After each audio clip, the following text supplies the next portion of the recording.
James Brown legacy. Needy kids may lose millions. Welcome to the Hollyfake Entertainment channel tonight. Sex machine James Brown's estate has largely been settled in a hush-hush deal, but now watchdogs question whether needy kids will ever get the money he earmarked for them. According to his will, the godfather of soul wanted the majority of his $100 million estate to pay for the education of underprivileged kids in South Carolina and Georgia.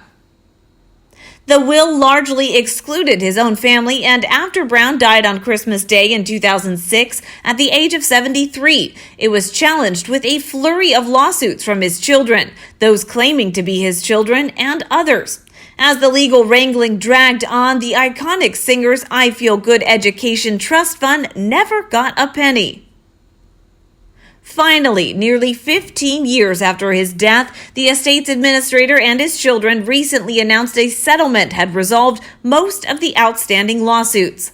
The agreement also opened the door to fulfill Mr. Brown's noble estate plan to fund scholarships. According to a statement, and attorneys for those involved confirmed an agreement had been reached, but they refused to discuss it with the National Enquirer, insisting its terms were secret and bound by confidentiality agreements. Why is this a secret? Fumed the famed investigative reporter Sue Summer, who has spent years reporting on Brown's estate and calculated it has paid out at least $16 million in administrative and legal costs. I think there are a lot of people who thought that they knew better what to do with James Brown's money than James Brown. I just want to know how much is going to be left for the kids. According to never-before-released court papers filed in 2018, a 2008 settlement reduced the estate's contribution to the charitable trust to 50%, with 25% going to a group of his children and 25% going to his former partner Tommy Ray and their son James Brown Jr. Estate Administrator Russer Bach-Knight previously valued the estate at just $4.7 million, although others estimate that it's as high as $100 million.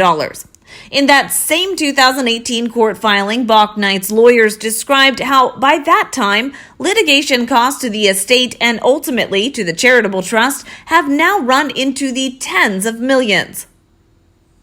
Summer noted, based on the estimates of people who testified, the estate was worth between $75 and $100 million. You can't spend what you don't have, so the estate has to be worth at least tens of millions to pay the legal fees. According to another clause in Brown's will, anyone who challenged it was to be disinherited. It will also be made clear that he'd cut out many family members on purpose. James's longtime personal assistant, R.J. Johnson, said that he expected his boss to leave him something and blasted the fact that so many millions covered lawyers' fees and court costs.